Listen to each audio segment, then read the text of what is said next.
कहानी का आरंभ एक गर्म और धूप से भरे दिन में होता है, जब 24 साल का युवक अपने पिता के साथ ट्रेन में सफर कर रहा है। ट्रेन की खिड़की के पास बैठकर युवक अपनी आंखों में अद्भुत उत्साह लिए बाहर की ओर देख रहा था। जैसे ही ट्रेन चलने लगी, उसकी आवाज गूंजी, पिताजी देखो, पेड़ पीछे की ओर भाग रहे हैं। उसके चेहरे पर बच्चे जैसी खुशी थी जो उसकी आंखों में झलक रही थी। उसका पिता, एक साधारण लेकिन गहन विचारों वाला आदमी, मुस्कुराते हुए उसे देख रहा था। उनके बीच एक अनकही समझ थी, जिसमें पिता की आंखों में अपने बेटे के प्रति गर्व और प्यार था। युवक की खुशी की लहर ने उसे एक नई ऊर्जा दी थी।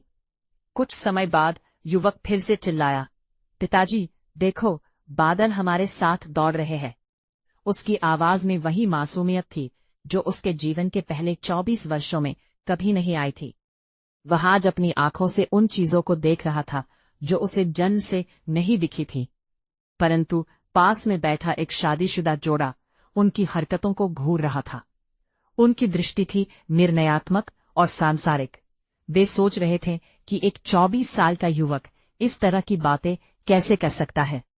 उनकी आंखों में संदेह और आलोचना की छाया थी। अंततः निर्णय का बांध टूट गया। उन्होंने युवक के पिता से कहा, आप अपने बेटे को किसी अच्छे डॉक्टर को क्यों नहीं दिखाते? इसकी उम्र देखो और इसकी बातें देखो, ये कैसा व्यवहार कर रहा है।